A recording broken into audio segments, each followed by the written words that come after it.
Welcome to what will be a series of short video clips in which we talk with you about our new book, Notice and Note. These clips are really the result of what happened almost immediately after teachers began reading the book. We received emails, and occasionally some of the emails went to the Heinemann offices, asking if we would be willing to write a study guide for Notice and Note. And we talked about it and said no. We thought that would be dreadful to do because so much of this book is really set up as a study guide.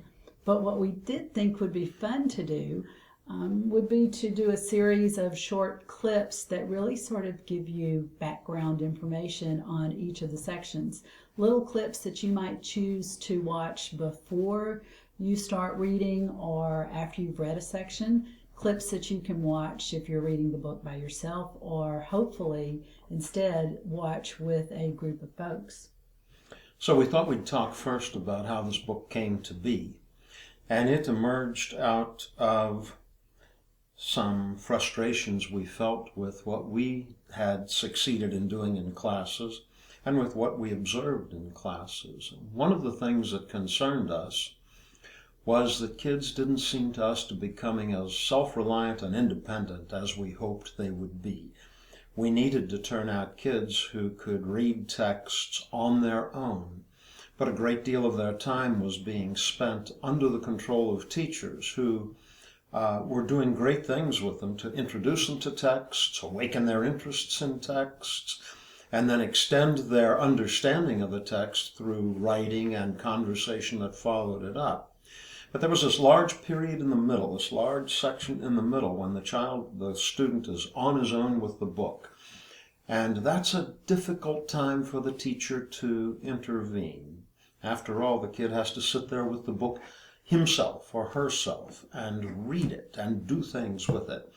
And what we wanted to try to do was help provide the child with the strategies that would sustain him or her during that interim period when he was alone with the book. And so that's what led us to saying to each other, what is it we've not yet done with students in a classroom that really does help that student read on his own any text more deeply? We're going back now, this is 2012 right now, right at the end of 2012, and we're really going back about 6 years where we were beginning to have conversations with each other about our own understanding of what during reading strategies meant. And we felt like, as Bob just said, that we had a lot of things that we could do before kids began reading a text. Things to help awaken an interest or even help them think more carefully about particular words or the setting or the big themes that might emerge. And we knew we had a lot of things to do when students had finished reading to help them have conversations about the text so that they would move more deeply into issues that had been raised in the text. It was the during reading part that was frustrating us. And so we did what we always do first when we're looking at developing strategies, is we turned first to teachers. And we said, all right, teachers, tell us what books. And we were really focusing on novels, but also short stories. Tell us what novels you most often teach to students. And that resulted in a lot of titles.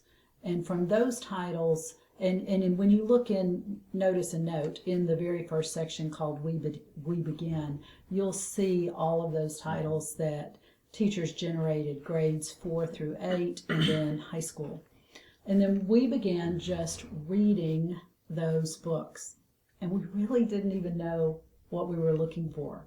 We just knew there had to be something that was occurring in all of the books across all of the genre that we felt like we could actually teach our readers, and in particular our struggling readers, how to notice while they were reading. And we wanted something that was very concrete in the text, because our experience is when we're working with struggling readers that they are very concrete operational thinkers. And so we wanted to give them something concrete in the text. As we were doing this, we realized that there are already many things that we all teach students already. We teach them to look at the title. We teach them to look at the genre. We teach them to look at chapter titles. If it's expository text, we teach them to look at bold-faced words. We teach them to look at charts and to think about the figures that appear.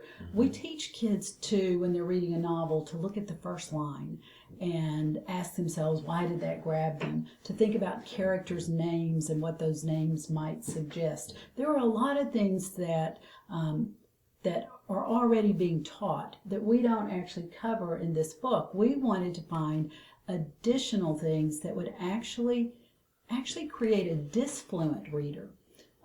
A student that was reading a little and stopping and thinking, and reading a little and stopping and thinking. As a matter of fact, for a while Bob wanted to call this, instead of notice and note, he wanted to call it pause and ponder, because that's what we want kids to do, to pause and then to ponder. Actually, I wanted to call it hesitate and hypothesize, we're not but that calling was it, vetoed. yeah, we're very not calling early it on. that. Yeah, maybe for a science book, but not with this literary text. And we didn't know what was going to happen. So part of the backstory of this is the story of, after a year of having collected titles and then reading titles and then reading them again and reading them again, Bob called me one day. He lives in the Florida Keys. I live right outside of Houston, Texas. And I was outside, and I'll never forget this day. I was outside, and he said, have you read Among the Hidden? And I had. And he said, go get your copy. So I went inside and got it and came back outside. And he said, look at, and he mentioned some page numbers. And I did. And he said, do you see what I see? And I said, I have no idea what you're talking about. He said, on these pages, the main character, who is a boy named Luke, and if you've not read Among the Hidden, Luke is a third child in a society that only allows 2 children. So he must live his whole life hidden in a house. And he said, on these pages, Luke is really beginning to question if that's a good life. And he says things like, will it be a real life if I must stay hidden? And at times he says, what will I do when my parents are gone? And then he wonders, will my older brothers always want to take care of me? And what would happen to me if someone found me? And I said, yeah. And Bob said, in every book we've looked at some point, the main character asks of himself or a trusted other person some really tough questions. And these tough questions always show us, the reader, the internal conflict. Well, of course, I didn't want to just take your word for it, so I went and got the 30 books we were reading and went back through them, and sure enough, in every single book in which the main character was a child or an adolescent, we're not sure this holds true for books in which the main character is an adult, but when it's a child or an adolescent, that adolescent or child does what kids and teenagers do. They worry internally. At that point, we just thought finding the signposts would be enough. And that's what we called them, these were signposts.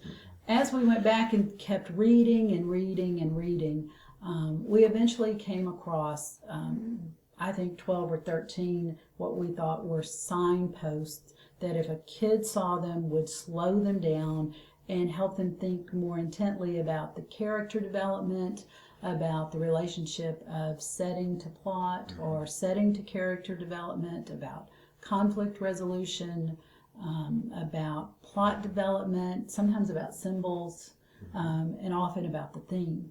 And that got us started. In the rest of the book, we really take you through the rest of the journey, so we won't discuss that right here at this moment. But that's what we're talking about in this first section called We Begin.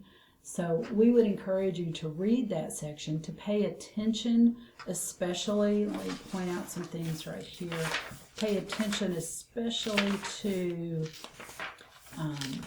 the list of novels that are on pages 4 and 5. Those are the most commonly read or commonly taught novels, grades 4 through 8, and then grades 9 and 10. And those were the novels that were mentioned in the survey. And then also in that very first part we begin, you'll see the structure for the whole book. What's going on in part 1, what's going on in part 2, and what's going on in part 3. We hope you enjoy reading all of Notice and Note. We encourage you to read it with other people and to, in the margin, take note of what it is you've noticed in this book. Thanks so much. I'm Kylene Beers. And I'm Bob Probst.